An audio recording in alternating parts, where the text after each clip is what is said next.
Some people, their hatred for Israel and their hatred for Donald Trump blinds them from any sense of reality, from any sense of the love of humanity.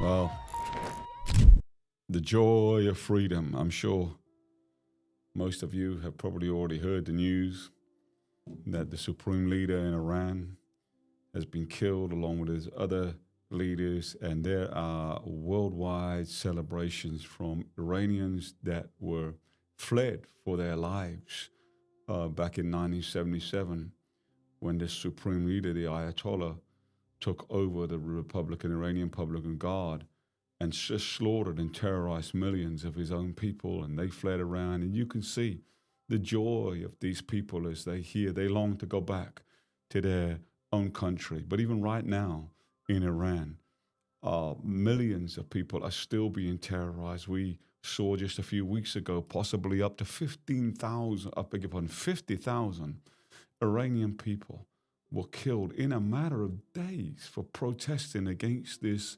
regime. And it's sad that even today, some people, are still blinded by all this, are still whining and complaining. What is America doing? What is Israel doing? Why are they bombing? Why are they attacking? And the reason is simple, really. This man is an evil man, one of the most evil, one of the most wicked. I mean, he has slaughtered, he has killed, he has oppressed, he has persecuted millions and millions of his own people for decades upon decades upon decades. And I don't know whether you know it, but it's alleged that Iran has one of the most fastest growing churches in the world. That's our brothers and sisters. That's God's people, who, like Israel and Egypt, have probably been praying and crying out. They've been persecuted, they've been oppressed, and perhaps this is an answer to their prayer. We need to be very cautious about jumping at any conclusions about where this is all gonna go. But on the face of things, we can see that this is possibly the hand of God that's involved in liberating the people. I'll tell you this, the one thing that Trump has made clear is this is not, people are saying, Trump said he was never going to get into any wars. This is not a war, and this is definitely not a regime change. He's not putting a puppet in place. What he said is that I'm giving back the country to the Iranian people, because this religious leader was put in power by force, by a military coup. The people didn't choose him. And as we understand it, 80 to 90% of Iranians do not want this Islamic regime in place. So it's not Trump starting a war. It's not Trump putting in an American puppet changing the regime. What he's saying is, I'm giving the Iranian people an opportunity to take back their country. Now, what they do with that opportunity, we don't yet know. It's too early days.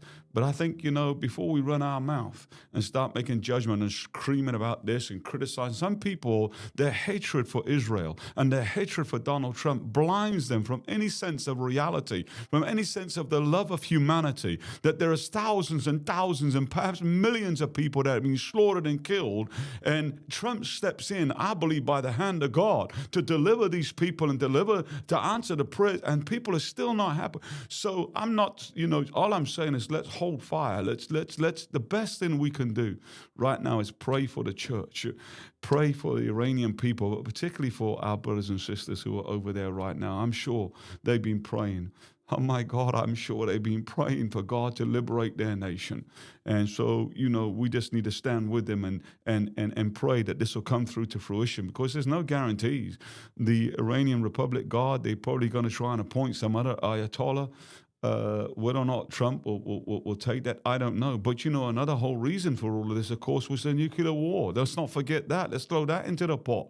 Do we want a man with a history of murder and killing? Do we want someone like that getting a nuclear war? Not just one nuclear bomb, I mean, possibly 25 or 250. This is insanity. We got to seed time management. In other words, nip it in the bud before it gets anywhere close to them getting a nuclear bomb. So that's another factor that we need to throw into the equation before we're so quick to judge about, wars and bombing in America and Israel and this, that, and the other. Let's hold fast and let's pray for the Iranian people and pray for our brothers and sisters in Iran, that God will somehow work through this situation to deliberate and let the people decide whether they want this Islamic regime or whether they want back their freedom.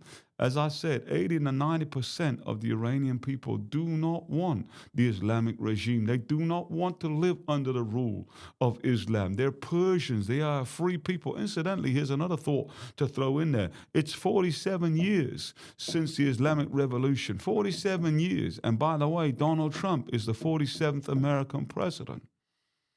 Is that a coincidence? Is that random? They said the same thing about the 45th president, which was Donald Trump, being a type of Cyrus and how he repositioned Israel and Jerusalem, so on and so forth. I don't know about any of that, but I'm saying, is this coincidental? Is it random? Or is somehow we seeing the hand of God? I don't know. Just be very careful, brothers and sisters, before we run off our mouth. Anyway, we'll catch up again with some more news and updates and what's going on. See you soon next time. God bless you. Bye-bye.